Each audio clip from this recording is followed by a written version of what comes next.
Professionalism means treating other people with the respect that we believe we deserve ourselves.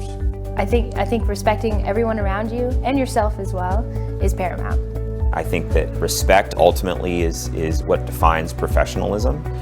Not being flaky, being conscientious and considerate, having the ability to listen. Professionalism is being yourself, but it's also ensuring that others understand that you care about their agenda. And that means from the way you look, from the way that you talk, from the way that you carry yourself. Professionalism is putting a stamp on your brand. Professionalism is not wasting other people's time, and you feel it when you're interacting with somebody and you meet them, you shake their hand, you sit down, you talk about a problem, you figure out what the next step is, you assign ownership to who's going to do what, and then you set the next date of your meeting. And there's a component of that which is not only just orderliness and responsibility, but that's professionalism because you're respecting other people's time. When I think of the word professionalism, I think of the idea of self-awareness. I think of someone who knows when it's appropriate to be silly at work and when it's appropriate to be serious, and someone who is also very respectful of other people's positions in the workspace. Not burning any bridges. The world goes round and round, and you want to make sure that that you're not burning any bridges, so that when the world goes round and you get to work with that person again, you have a good working relationship, and you can either help them or actually they can help you.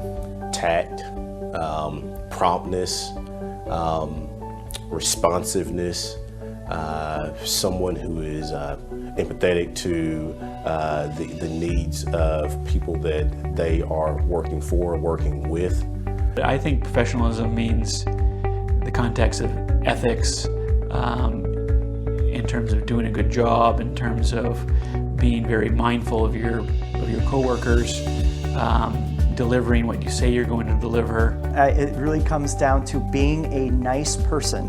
Treat others the way you want to be treated in your professional work environment, and that builds credibility. You can know everything you can in a field, but if you're a jerk, it's not going to do you a lot of good.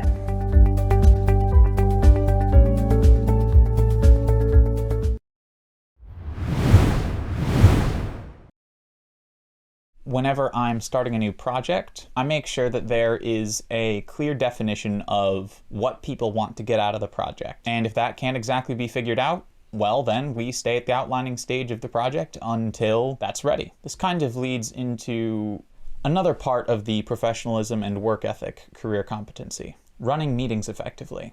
Now for me, I make sure that whenever I'm having an important meeting, that I have an agenda of some kind and make sure that I don't forget anything. In a more formal setting, it would be good for you, if you're running a meeting, to deliver the agenda to those you are meeting with in advance. It shows people that you know what you're doing, that you're on top of things, and most of all, that you plan.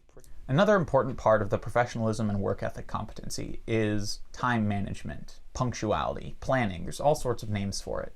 The best way that I do this, make sure that you have a very clear calendar of what events are going on in your life. The use of a calendar or planner or anything like that, and being precise with it. I have it set to receive notifications at various periods of time before the event starts. Another important thing, especially for students, is to have an assignment planner. Now, this isn't just limited to school assignments. It could also include extracurriculars, school stuff that isn't really related to a class or an extracurricular, like filling out a transfer application or meeting with a counselor of some kind about changing a class in your schedule or something like that.